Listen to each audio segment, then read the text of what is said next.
Bharat Russia స్నేహానికి దాదాపు 75 ఏళ్లు.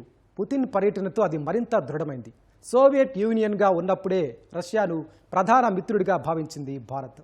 ఆర్థిక, అణు, ఇంధన, రక్షణ విభాగాల్లో బంధాలు మెరుగుపరుచుకుంటూ ఇరు దేశాలు ముందుకు సాగుతున్నాయి. మరి ఆర్థిక, వాణిజ్య, ఇంధన, రక్షణ బంధాలు ఇన్నేళ్లు ఎలా కొనసాగాయి?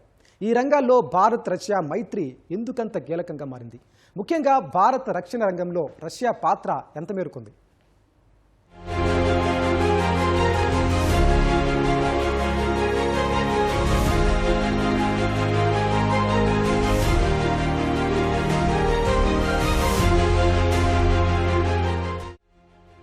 భారత్కు చిరకాల శాశ్వత మిత్రుడు ఎవరైనా ఉంటే అది రష్యానే. పుతిన్ హయాంనే తీసుకుంటే ఆయన 1999 సంవత్సరంలో మొదటిసారి రష్యా పాలనా పగ్గాలు చేపట్టారు.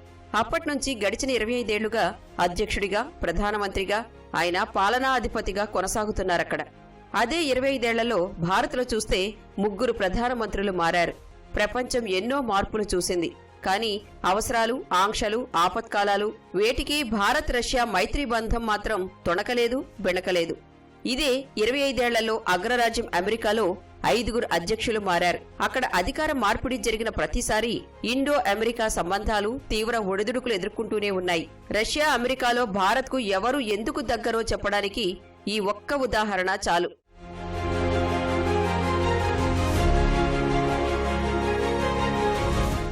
ఇరు దేశాల మధ్య స్నేహం భారత్కు స్వాతంత్ర్యం వచ్చిన నాటి నుంచే మొదలైనా అది 1950లో బలంగా మారింది. ఇక నాటి నుంచి మొదలైన దౌత్య, వాణిజ్య సంబంధాలు ఏళ్లుగా కొనసాగుతున్నాయి. ముఖ్యంగా 20 ఏళ్ల దౌత్య సంబంధాలపై 1971లో భారత్, సోవియట్ యూనియన్ మధ్య కుదిరిన ఒప్పందాలు ఇరు దేశాల సంబంధాలను మరింతగా పెంచాయి. ఇక 2000వ సంవత్సరంలో నాటి భారత ప్రధాని వాజ్పేయి, రష్యా అధ్యక్షుడు పుతిన్ ఆధ్వర్యంలో వాణిజ్య సదస్సులు ప్రారంభమయ్యాయి. అవి ఇరు దేశాల మధ్య దౌత్య సంబంధాలను నేటికి దృఢంగా ఉంచడంలో కీలకంగా మారాయి. ఇప్పుడు పుతిన్ సైతం 23వ రష్యా భారత్ వాణిజ్య సదస్సులో పాల్గొనడానికే ఢిల్లీకి వచ్చారు. భారత ప్రధానిగా మోదీ బాధ్యతలు చేపట్టిన నాటి నుంచి ఇరు దేశాల మధ్య సంబంధాలు మరో స్థాయికి చేరాయనే చెప్పాలి.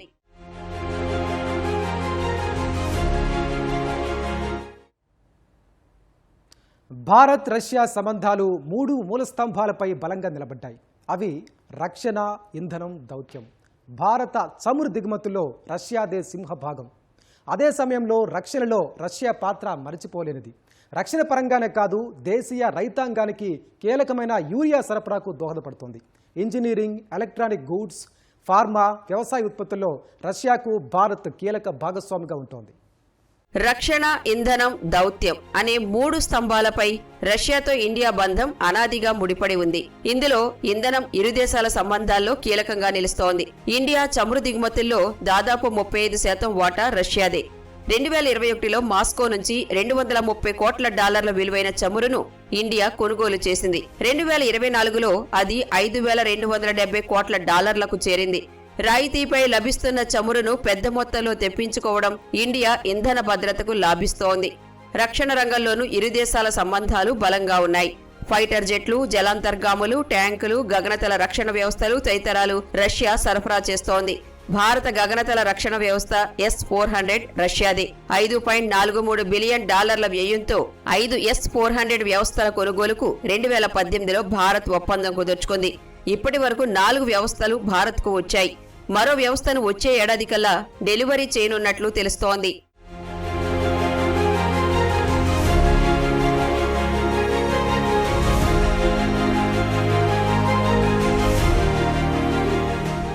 ఇరు దేశాల మధ్య మైలురాళ్లుగా మారిన కొన్ని ఒప్పందాలను పరిశీలిస్తే 1962లో MiG-21 యుద్ధ విమాన తయారీకి అధునాతన సాంకేతికతను అందించింది రష్యా. ఇది రక్షణ రంగ సహకారంలో కీలక అడుగైంది. ఆ తరువాత 1971 ఇండో పాకిస్తాన్ యుద్ధ సమయంలో అప్పటి USSR బలమైన మద్దతు అందించింది. ఇరు దేశాల మధ్య శాంతి స్థాపనకు కృషి చేసింది. 1975లో భారత్కి చెందిన తొలి శాటిలైట్ ఆర్యభట్ట ప్రయోగానికి రష్యానే సహకరించింది. భారత వ్యోమగామి రాకేష్ శర్మ సైతం సోవియట్ స్పేస్ క్రాఫ్ట్లోనే అంతరిక్ష ప్రయాణం చేశారు. 1985లో తమిళనాడు కూడంకులంలో న్యూక్లియర్ పవర్ ప్లాంట్ నిర్మాణ ఒప్పందంపై సంతకాలు జరిగాయి. 2016లో S-400 వ్యవస్థ కొనుగోళ్ల ఒప్పందం జరిగింది. 2021లో 10 ఏళ్ల సైనిక పరమైన సాంకేతిక సహకారం, AK-203 రైఫిల్స్ వంటి అధునాతన రక్షణ వ్యవస్థల పరిశోధన, అభివృద్ధిపై ఒప్పందాలు జరిగాయి.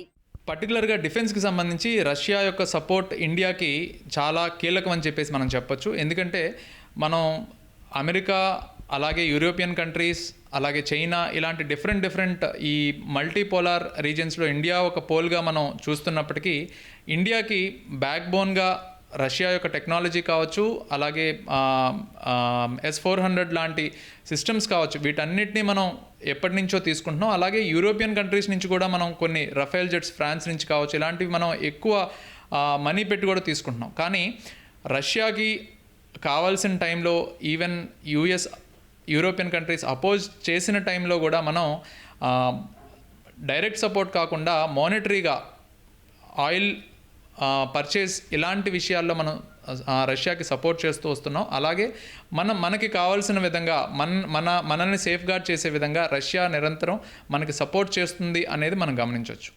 ఇదిలా ఉంటే బ్రిక్స్, షాంఘై సహకార సంస్థ, తూర్పు ప్రాంత ఆర్థిక మండలి తదితర బహుళపక్ష వేదికలకు తోడు అణుశక్తిలో సహకారం, అంతరిక్ష అన్వేషణ, ఎరువులు, అనుసంధాన ప్రాజెక్టులు వంటి వాటితో ఇరు దేశాల దౌత్య సంబంధాలు అల్లుకుపోయాయి. అమెరికా, బెల్జియం, జపాన్ తదితరాలతో బంధాన్ని ఇండియా పటిష్టం చేసుకుంటున్న వ్యూహాత్మక స్వయం ప్రతిపత్తి పరంగా మాస్కోతో మైత్రికి విశేష ప్రాధాన్యం ఇస్తోంది. రెండు దేశాల మధ్య ఉన్నటువంటి ఈ బయలాటరల్ టోటల్ ట్రేడ్ కనుక మనం చూసినట్లయితే నియర్లీ రెండు దేశాల మధ్య $68.5 బిలియన్ టోటల్ ట్రేడ్ అన్నది జరుగుతూ వస్తుంది. అలాగే రష్యాకు భారతదేశం థర్డ్ లార్జెస్ట్ ట్రేడ్ పార్ట్నర్గా ఉంటే మన భారతదేశానికి రష్యా సెకండ్ లార్జెస్ట్ ట్రేడ్ పార్ట్నర్గా ఉన్నటువంటి పరిస్థితి మనకి ఇక్కడ కనిపిస్తుంది. అలాగే మన భారతదేశం నుంచి నియర్లీ $5 బిలియన్ ఎక్స్పోర్ట్స్ రష్యాకు వెళ్తున్నటువంటి పరిస్థితి. అలాగే ముఖ్యంగా మన భారతదేశం నుంచి ఈ ఫార్మస్యూటికల్స్ అయితేనేమి కానీ, అలాగే కెమికల్స్ అయితేనేమి కానీ, అలాగే ఐరన్ అండ్ స్టీల్, అలాగే మెరైన్ ప్రోడక్ట్స్ మనం రష్యాకు ఎక్స్పోర్ట్ చేస్తున్నాము. అలాగే మనకు రష్యా నుంచి కూడా నియర్లీ $63 బిలియన్ ఇంపోర్ట్స్ మనం రష్యా నుంచి చేసుకుంటున్నటువంటి పరిస్థితి. ఇక దౌత్య, వాణిజ్య, రక్షణ, చమురు బంధాలు బలంగా మారడానికి ఇరు దేశాల మధ్య అనేక సమావేశాలు, సదస్సులు జరిగాయి. ఈ క్రమంగా భారత ప్రతినిధులు రష్యాలో, రష్యా ప్రతినిధులు భారత్లో పర్యటించారు. అందులో మొదటిగా 1955లో నాటి ప్రధాని నెహ్రూ సోవియట్ యూనియన్ను సందర్శించారు. నాటి సమావేశమే ఇరు దేశాల దౌత్య సంబంధాలకు బాటలు వేసింది. ఆ తరువాత 1967, 1984లో ఇందిరాగాంధీ పర్యటించారు. నాటి ఆమె పర్యటన రెండు దేశాల మధ్య రక్షణ, వ్యూహాత్మక సహకారాన్ని ప్రోత్సహించింది. అనంతరం 1985లో రాజీవ్ గాంధీ పర్యటన దౌత్యపరమైన సంబంధాలను బలోపేతం చేసింది. ఇక భారత ప్రధానిగా మోదీ రష్యాలో 2014, 2016, 2018 సంవత్సరాల్లో పర్యటించారు. ఆ పర్యటన ఇరు దేశాల బంధానికి కొత్త అడుగులు వేసింది. నాటి ప్రధాని పర్యటనల్లో రక్షణ, ఇంధనం, వాణిజ్య రంగాల్లో ముఖ్యమైన ఒప్పందాలు కుదిరాయి.